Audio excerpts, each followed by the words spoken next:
Hey everyone, it's David Premer here from Cerebral Selling, and you join me here on a beautiful day in an undisclosed location in the Canadian wilderness for what I hope you will find to be a very simple and powerful data tip. Now here's the thing, in our selling motion as sellers, we love using data to tell a compelling story about our product or service and the value it represents. So we go out to our customers and we say, hey, look, our solution can reduce your budget for this by 20%, or it can reduce the number of hours you spend on this administrative task every month through automation by X number of hours. We love using data, and data is good. But here's the thing, not all data is created equal in terms of it having the ability to have an emotional impact in the mind of your customer. We've talked about this a lot in my channel and my blogs, but the emotional impact to your customer being the most important thing. And so here's an example. Let's say I was offering a solution that automated a certain process for my customers. And by automating that process for my customers, it's going to save them a certain number of hours every single month. So I can describe the value of my solution as being able to save you 10 of your hours every single month, or I might be able to describe that as a percentage. I could say that solution will actually save you 5% of your time every single month.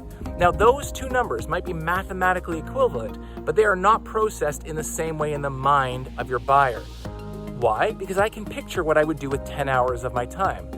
Picturing what I'm going to do with 5% of my time, that's an abstract concept. And it's interesting, as we think about this, this is a scientific principle known as denominator neglect. And what denominator neglect means, if you think of your fractions where you have a numerator on top, a denominator on the bottom, we tend to kind of forget about the thing on the bottom and focus more about the thing on the top. So for example, if I told you, let's say I'm filming this in the middle of the pandemic. So let's say I told you that there was, for example, an outbreak of a virus in a particular country that infected 5,000 people. Well, that actually might sound quite compelling to you. But if I told you that it was actually 5,000 out of 50 million people, so actually a very small percentage, and if I relayed that number as a percentage, it would actually seem less compelling.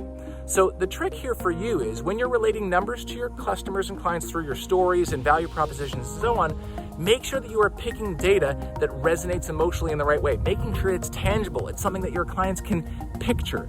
And if you do that, you're going to be able to create a much more compelling and emotionally driven business case. Now, if you're looking for more information about how to use data in your business cases, I will link, if you're watching this on YouTube, a video here up in the corner about how to tell that compelling data case. But regardless of the data you use, make sure that you're keeping in mind this notion of denominator neglect, focusing in many cases, which is more compelling, on the absolute number, making that number tangible for your customers to make it easy for them to understand the value that you can add. That is my super simple data tip for you today, and we'll see you next time.